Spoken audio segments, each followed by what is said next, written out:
Now that you've gotten a little familiar with the Nearpod interface and how to start with a Nearpod lesson, we're going to continue to add slides to this particular Nearpod lesson, and we're going to now include some interactive activities for our students to do. So we took a look at how to add a general informational slide and a multiple choice question. Before we move on to add additional slides and activities to our Nearpod lesson, one thing you are going to want to pay attention to is as you're editing a Nearpod lesson, by default it will not have a title, so it would let's call it Untitled Lesson, and then each subsequent one would also have a number after it. So you may want to just click inside here and give your Nearpod lesson a name.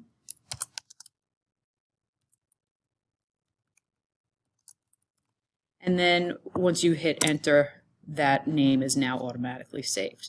So let's continue to add some different activities. So we're going to click on Add Content and Activities.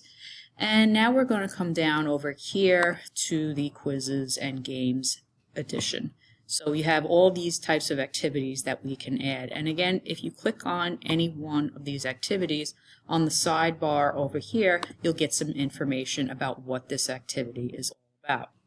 So this here is a drawing activity which would allow the students to either draw on top of a blank canvas or draw on top of an image that you supply. So let's try and add a draw activity. So we're going to click on Add, and this is going to add another slide, and we're going to go into editing mode for this. Keep in mind, because Nearpod is online, all of your changes are saved automatically. So now we are in the screen where we can add some content to this Draw It activity. You'll notice here on this right-hand panel there are some pre-created activities in here if you wanted to select any of these, but if you want to create your own, we can just collapse that little sidebar over here. So instructions are where you're going to put what the students are expected to do or draw or write. You can add an image associated with your instructions here.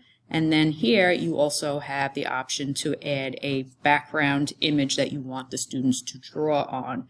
You don't have to include that. If you don't include a background image, you will just have an empty white canvas for the students to write on. So for instance, let's say you were giving the students some kind of math problem that you wanted them to solve. You could put that in the instructions here. And then the students would have to solve for this problem.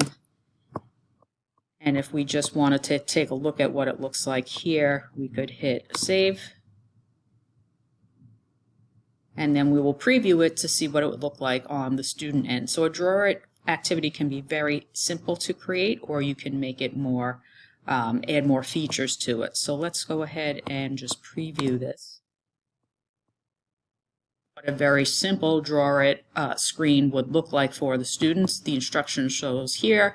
The students read their instructions, they can collapse the instructions to get a bigger screen, and then they can use these tools down here to actually work out the problem that they're going to be solving.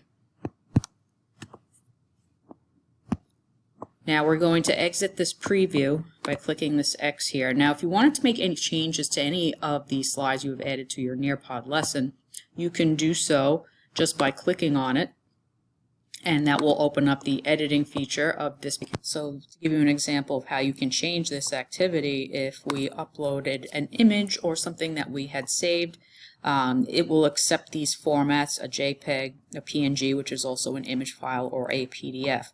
So you can search for images by Google, but if you have an image that's already saved or a document, a PDF that you want the students to work on, annotate on, I'm going to choose this arrow over here because I have this image saved, and I'm going to bring this in because I'm going to have my students label the skeletal parts of this body. So I will change my instructions here.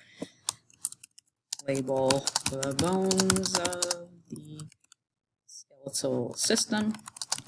And now we have a totally different type of activity than the one that we had before. And then I can just save these changes. And now the students would be able to draw on top of an image as opposed to a blank canvas. So that's a very simple, easy activity, fun activity for the students to complete.